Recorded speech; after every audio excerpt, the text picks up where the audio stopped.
Hello everyone, here is Yuanhui and today I'm gonna go over the homework 6, question 1. For the question it says x and y have joint density function as density of xy equal to 1 plus x multiplied y and divided by a. And the absolute value for x and y both smaller to 1. So in the first part it says find a so that the above find is a Wall joint density function. To getting that, let's see what we work here. So because of absolute value of x and y both smaller than 1, so the x, which means x is larger than -1 and smaller than 1, so y is same. From that I can get density function of fxy. So by integral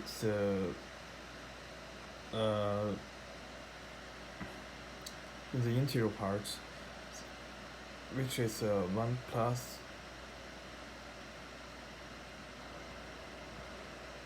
x multiplied y and divided by a, and derivative x and derivative y, which is equal to, this part is equal to the density function of x and y.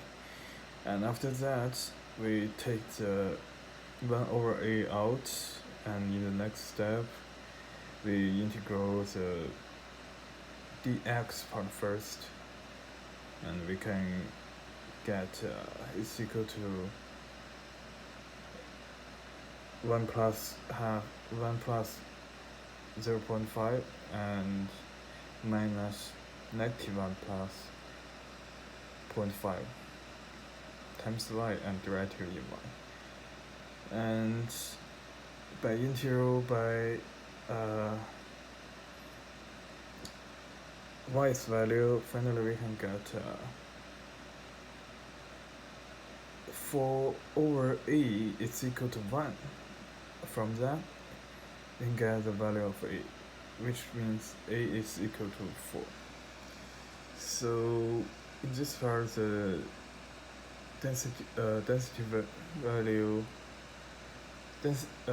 of x and y is equal to 0 in the otherwise, and equal to 1 plus x times y over a when absolute value of x and y smaller than 1.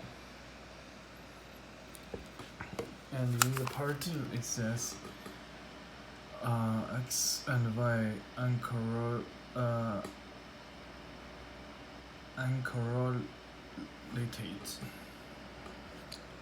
So to getting that we need to get the exact value of x and y. By the integral function, finally we can get is equal to 1/9, and the exact value of x, which is 0. So which means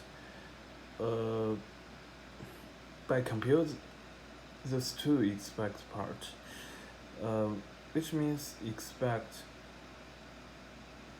of xy have an exact value which is 1/9, and x value x times expect value of y is equal to 0, which is an unequal function. So whatever the exact value of y, since the exact value of x is 0, it's going to be 0 in the right part. Because of that, because by compute these two parts, so we can now x and y are uncorrelated. And since x and y are uncorrelated, they are not independent with each other.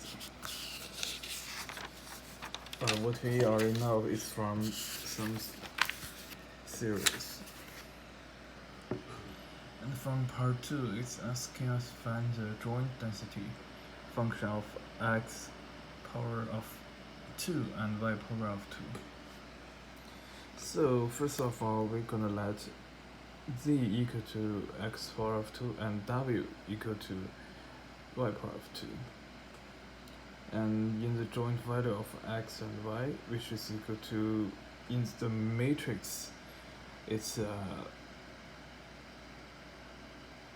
dz over dx and dz over dy and dw over dx and dw over dy.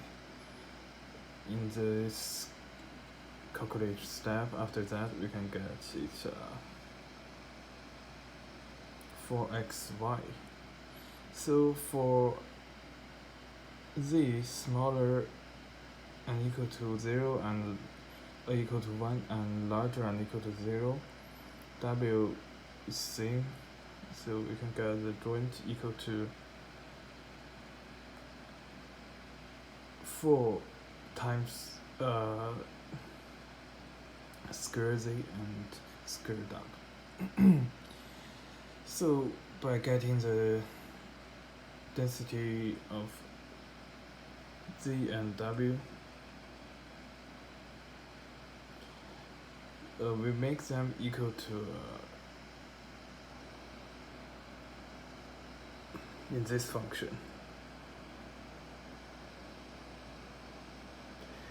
This is adding all 4 situations together, and by the calculation finally we can get it's the density of z and w is 1 over 4 times square w and square z. For z smaller to 1 and z larger than 1 and w smaller than 1, w larger than 1. So the density of the z and w part is equal to 0 because they don't have any common area.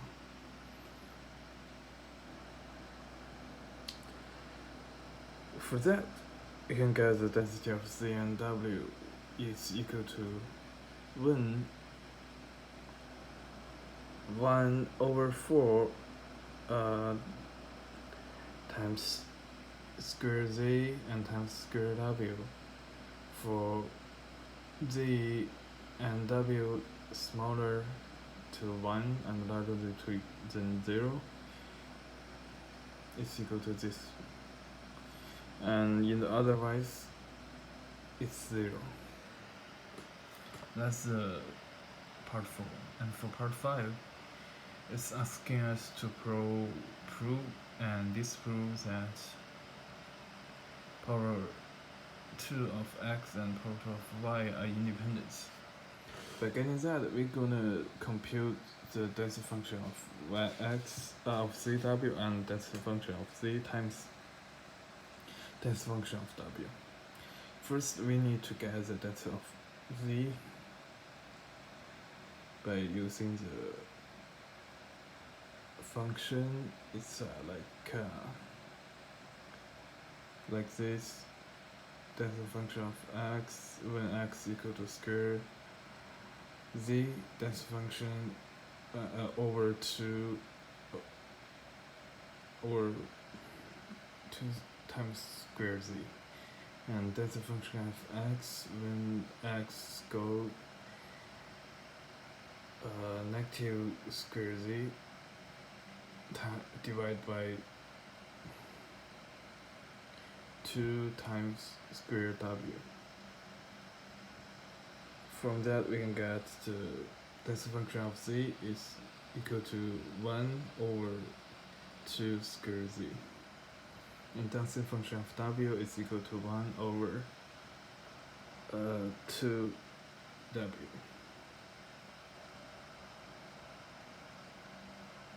So, which means